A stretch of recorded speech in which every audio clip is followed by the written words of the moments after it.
Hello సలాం అలైకుం నమస్తే. దేవుడి చిత్తము. నా దగ్గరికి ఒకరు వచ్చారు, ప్రార్థన చేయమన్నారు. చేశాను. దేని వరకు ప్రార్థన చేయమన్నారు అంటే, తండ్రి చనిపోయినప్పుడు సమాధి కట్టాలి అంటే బతికుండంగానే ఆహారం ఇచ్చి వాళ్ళకు ప్రేమతో చూసుకుంటే అది సమాధి కట్టడం కాదు, పరలోకానికి వెళ్ళినంత వ్యాలివి కుమారులు సంపాదించుకోవాలి. అయితే ఉన్నప్పుడు వాళ్ళకు సరైన మార్గంలో లేకుండా, వాళ్ళు వీళ్లకు సరైన మార్గంలో లేకుండా చనిపోయినాక సమాధి కట్టినా ఏమీ రాదు. సమాధి కట్టాలనే రూల్ కూడా లేదు. మనిషి ఉన్నప్పుడు మంచి ఆహారము, మంచి నీరుగా, సమాధానంగా, ప్రేమతో చూసుకోవాలి. చనిపోయినాక సమాధి కట్టినా కట్టకపోయినా నీకు అనేవాళ్ళు ఎవరూ లేరు, చూసేవాళ్ళు ఎవరూ లేరు. ఆయన ఆత్మ శాంతించాలి అంటే ఉన్నప్పుడే చూసుకోవాలి. రెండవది, ఒక స్త్రీని గౌరవించాలి. స్త్రీ అంటే ఈ లోకంలో స్త్రీ ఒకడు, పురుషుడు ఒక్కడే ఈ లోకంలో జన్మించారు. ఎవరైనా స్త్రీ అంటే ఒక హిందూ కానీ, ముస్లిమ్స్ కానీ, క్రిస్టియన్స్ కానీ స్త్రీని గౌరవించుకోవాలి.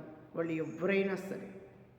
ఒక పాస్టర్ గారు ముస్లిమ్స్ స్త్రీల గురించి ఒక మాటలు మాట్లాడారు.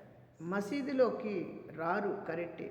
ఎందుకంటే వాళ్లకు పవిత్రమైన ఒక నమాజు సపరేట్గా చేసుకోమని చెప్పారు. ఖురాన్లో ఉన్నట్టు వాళ్ళు పాటిస్తున్నారు. కానీ మీరు వాళ్ళకి ఒక్క మాట కూడా అనకూడదు. స్త్రీని గౌరవించండి. పాస్టర్ గారు ఎవరైతే ఆ మాట జారారో ఆ పాస్టర్ గారి తరపు నుంచి అందరినీ నేను క్షమాపణ కోరుతున్నాను. పాస్టర్ గారు నోరు జారటం తప్పు. ఇప్పుడు మరొకసారి అలాంటిది స్త్రీ గురించి అనకండి. మీకు స్త్రీ ఉండబట్టే మీరు భూమి మీదకి వచ్చారు. స్త్రీ ఉండబట్టే మీరు ఇప్పుడు దాకా నిలబడి ఉన్నారు. స్త్రీ లేకపోతే పురుషుడికి చోటు చాలా బిక్కుగా ఉంటుంది. ఆనాడు ఆదం ఎలాగా అయితే ఉన్నారో, స్త్రీ వచ్చాక ఆయన ఎలాగ ఉన్నారో మీరు కూడా అట్నే ఉంటారు. ఎందుకంటే ఒక స్త్రీని గౌరవించటం చాలా గొప్ప సంగతి. అలాగా చేయకండి. రెండోసారి మాటలు తొలకండి. దేవుడి గురించి ప్రార్థించండి. దేశం కొరకు ప్రార్థించండి. దేశంలో కీడు కొరకు ప్రార్థించండి.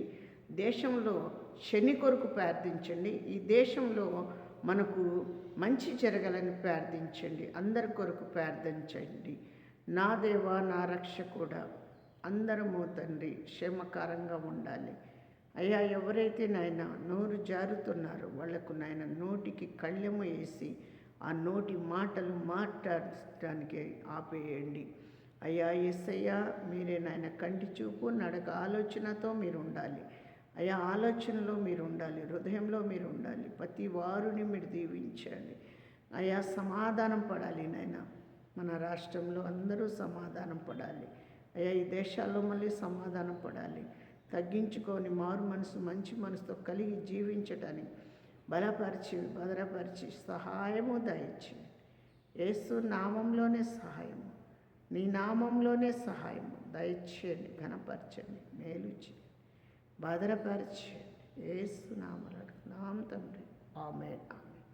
అందరికీ వందనాలు. యేసు నామంలో అందరూ కూడా ఒక స్త్రీని గౌరవించటం నేర్చుకోండి. స్త్రీని కాపాడుకోవటం నేర్చుకోండి. దేశాన్ని కాపాడుకోవటం నేర్చుకోండి. దేశంలో అందరూ సమాధానం పడటం నేర్చుకోండి. ఎవరు ఎక్కువ కాదు, ఎవరు తక్కువ కాదు. ఇక్కడ భూమి మీద అందరూ పుట్టిన వాళ్ళమే. ఈ భూమి మీద ప్రేమ అనేదే ఒకటి దేవుడు చెప్తున్నాడు. ప్రేమతోని, సమాధానంతోని, తగ్గించుకొని మారు మనసుతో దేవుడు ఉండమన్నాడు. కానీ ఎవ్వరు కూడా ఒక మాట జారకండి, జాగ్రత్త పడండి.